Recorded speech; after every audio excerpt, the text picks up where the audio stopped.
Hello po sa inyong lahat mga ka-crypto. Ako po si Pinoy Crypto Trader at sa video na ito ay atin pong pag-uusapan ang aking technical analysis dito po kay Fluky Ino ngayon pong May 21 taong 2024. At ang ating pong nakikita rito ay ang kanyang daily chart time frame. At kahapon po ay meron na rin po siyang katulad po nila Bitcoin ay meron na rin po siyang nabuong candlestick kahapon na isang bullish candlestick at pinatamaan po niya rito ang upper portion ng ating ascending triangle pattern. At kasabay po nito ay nahit na rin po nito yung ating sell pending order dito or take profit na nasa presyong 30 digits 21666. Kaya ayan, take profit na naman dito kay Fluky Ino. Pang-apat na po ito na take profit natin dito.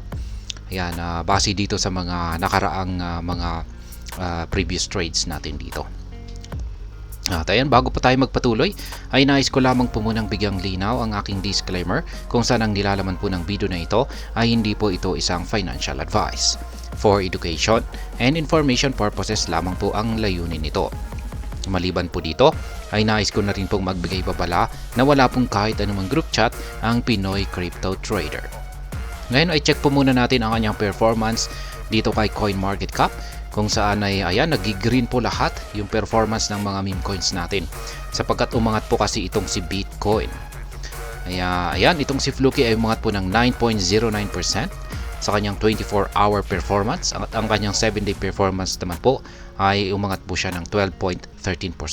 Pero yung talagang matindi rito ay itong si Pepe, si Bonk at saka si Brett at saka meron pang isa rito itong si Mag. Yan, si pinakamatindi po sa lahat ay itong si Mag. Yan, Magcoin. Yan, susubukan po nating technical analysis yan mamaya. Kung magkakaroon tayo ng sapat na oras. Ngayon ay check po natin yung market cap ni Fluky Ino. Umangat po siya ng 9.09% at ang kanyang trading volume ay umangat na rin po ng 94.03%. Ngayon ay check po natin yung kanyang official X account para i-check natin kung meron po silang bagong announcement rito or tweet na maaaring makaapekto sa presyo ni Fluky Ino ngayon. Ayan, ito po yung pinakamatindi. Ito yung Fluky DAO, yung kanilang proposal sa mga nakalipas na araw na sila ay magsusunog ng 15.2 billion na amount ng Fluky Ino tokens. At na-content po natin yan. Na-approve po ito. Pumayag po ang community ni Fluky Ino na sunugin ito. Dumaan po ito sa voting proposal at ayan, majority po 99.84% ay pumabor na sunugin ito. Kaya ngayon ay naglabas po ng bagong tweet or update ngayon itong si Fluky Ino na susunugin po nila ang 15.2 billion na amount ng Fluky Ino tokens na ito ngayong May 22. Bukas po yan, May 22, 2024. Kaya sa tingin ko ay kung susunugin po nila ito ay magkakaroon po ito ng impact sa presyo ni Fluky Ino. Kaya sa tingin ko ay baka sasabog po ang presyo ni Fluky Ino bukas. Ayan, magkakaroon siya ng breakout dito sa upper portion ng ating triangle pattern na ito at malamang ay baka patatamaan po niya yung ating pinaka ultimate price target dito na nasa 30 digits 31,539. Kaya ayan, isa po itong kaabang-abang na development dito kay Fluky Ino.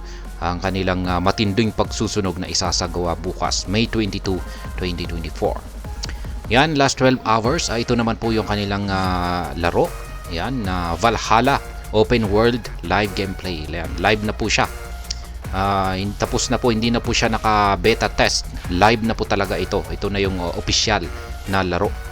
Kaya sa mga mahilig po dyan sa mga blockchain game, ay ayan, subukan nyo itong Valhalla ni Fluky Ino. Yan, last 15 hours naman po ito. Did you know that you can earn a substantial share by referring people to use Fluky's crypto locker protocol, FlukyFi Locker? Ayan. Maaaring hindi po ninyo alam na sa pamamagitan po ng pagre-refer ayan, sa FlukyFi Locker protocol nitong si Fluky Ino ay pwede tayong kumita rito. Kung sa kada may marirefer po tayo na gagamit nito ay meron po tayo mabibigyan po tayo ng 25% na commission sa mga transaction fee na kanilang isasagawa. Kaya maganda po ito, lalong-lalo na sa mga magagaling dyan na mag-refer. Last 18 hours, during our most recent monthly community AMA for both Fluky and TokenFi, a community member inquired about which sector, DeFi, GameFi, real-world assets, etc.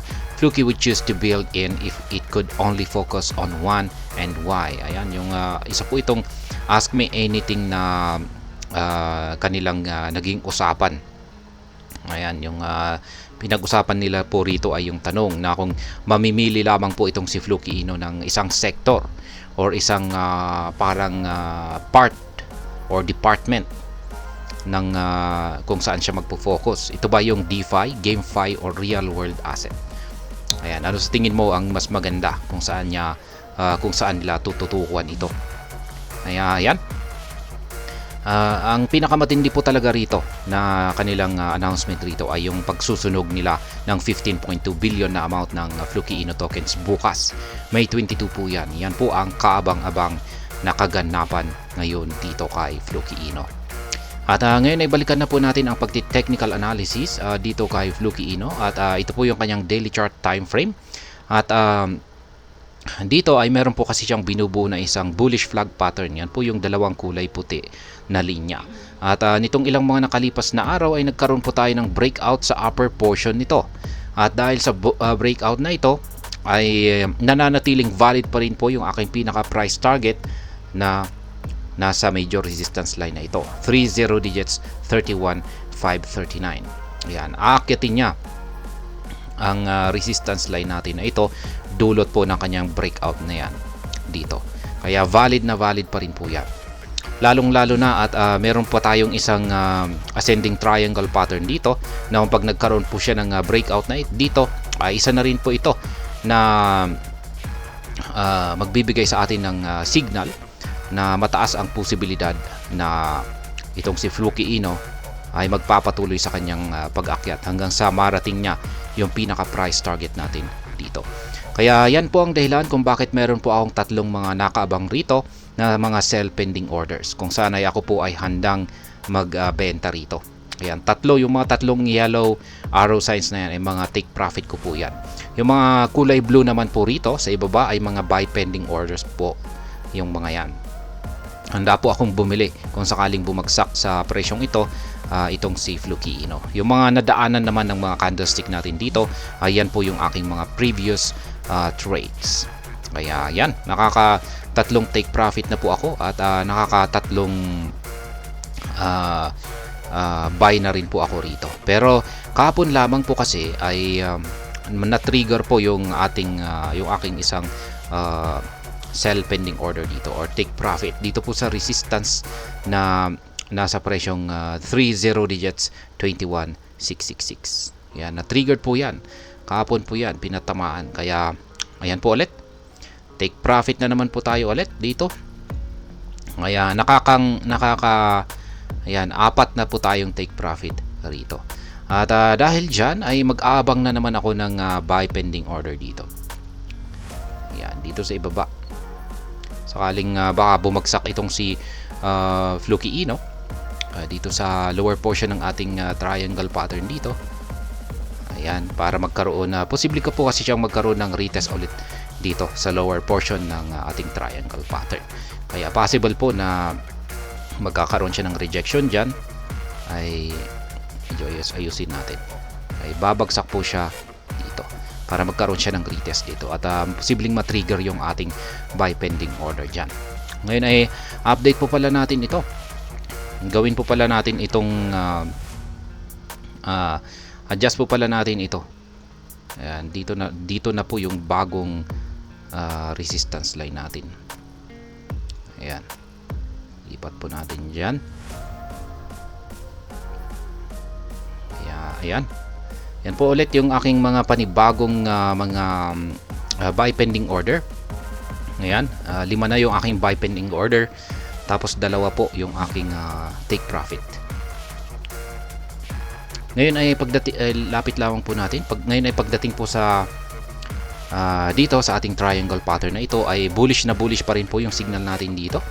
Ating Hall Street indicator ay bullish momentum pa rin yung signal natin dito. At ganun din yung ating QQE mode indicator. Kaya sa tingin ko ay hindi malabo na po siyang magkaroon ng retest dito sa lower portion niya. Malamang ay sa tingin ko ay lalong-lalo na at bukas po yung isasagawa ng Fluky Dow na pagsusunog ng 15.2 billion amount ng Fluky Ino. Kaya sa tingin ko ay hindi na siya magkakaroon ng retest pa rito. Pero malay natin, kaya naglagay ako rito, malay natin baka biglang tusukin po yan or biglang magkaroon siya ng mahabang karayom at matutusok niya yung support line po pala ito.